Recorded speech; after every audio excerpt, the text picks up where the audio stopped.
কবে মাঠে ফিরবেন নেইমার? ইনজুরির কারণে প্রায় ১ বছর মাঠের বাইরে নেইমার জুনিয়র। আবার কবে তার খেলা উপভোগ করতে পারবেন ভক্তরা, তা নিয়ে কৌতূহলের শেষ ছিল না। এবার জানা গেল ব্রাজিলিয়ান তারকার ফিটনেসের সর্বশেষ অবস্থা। মাঠে ফিরতে কঠোর পরিশ্রম চালিয়ে যাচ্ছেন তিনি, রয়েছেন পুনর্বাসনের শেষ পর্যায়ে। তবে সৌদি আরবের ফুটবলের জটিল নিয়মে ২০২৫ সালের আগে আল হিলালের জার্সিতে মাঠে নামা হবে কি, তা নিয়ে সংশয় রয়েছে। আল হিলালের জিমে একাকী অনুশীলন, চোখে মুখে নতুন আশার চরম অনিশ্চয়তার মধ্য থেকে উঠে দাঁড়ানোর আরও একবার চেষ্টা। এমন লড়াই তো নতুন নয় তার জন্য। ইতিহাসের সবচেয়ে অভাগা ফুটবলারদের তালিকা করলে সেখানে নেইমারকে রাখতেই হবে। একটা সময় যাকে লিওনেল মেসি আর ক্রিস্টিয়ানো রোনালদোর কাতারে রাখা হতো, ক্যারিয়ারের শেষ ভাগে তারই সঙ্গে একরাশ হতাশা। আন্তর্জাতিক আর ক্লাব সব মিলিয়ে প্রত্যাশার ধারের কাছেও পৌঁছাতে পারেননি নেইমার। ব্রাজিলের হয়ে ২০১৬ সালে অলিম্পিকে স্বর্ণ আর ক্লাব বার্সেলোনার হয়ে ২০১৪ ও ১৫ মৌসুমে চ্যাম্পিয়ন্স লিগ জেতা ছাড়া উল্লেখযোগ্য অর্জন নেই তার। আর ব্রাজিলিয়ান তারকার এমন পরিণতির সবচেয়ে বড় কারণ ইনজুরি।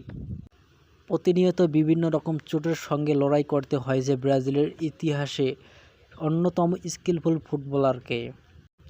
জাতীয় দলের ম্যানেজমেন্ট তাকে নিয়ে পরিকল্পনা সাজাতে পারেনি।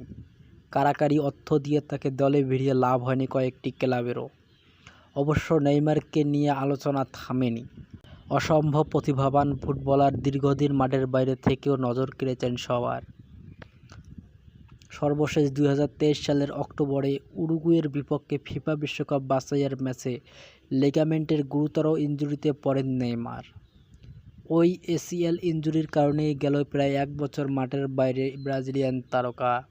সর্বশেষ ২ মেগা ইভেন্টেই তার কাছে থেকে সেভাবে সার্ভিস পায়নি সেলেসাওরা। ২০২২ বিশ্বকাপের সব ম্যাচে খেলতে পারেননি নেইমার জুনিয়র। এবছর কোপা আমেরিকাতেও ছিলেন না তিনি।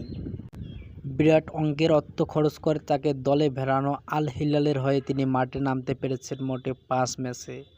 গত বছর আগস্টে ৯০ মিলিয়ন ইউরো ট্রান্সফার ফিতে ২ বছরের চুক্তিতে সৌদি ক্লাবটিতে যোগ দেন। সেখানে তার বাৎসরিক বেতন ১৫০ মিলিয়ন ইউরো, যা পিএসজির তুলনায় অন্তত ৬ গুণ বেশি।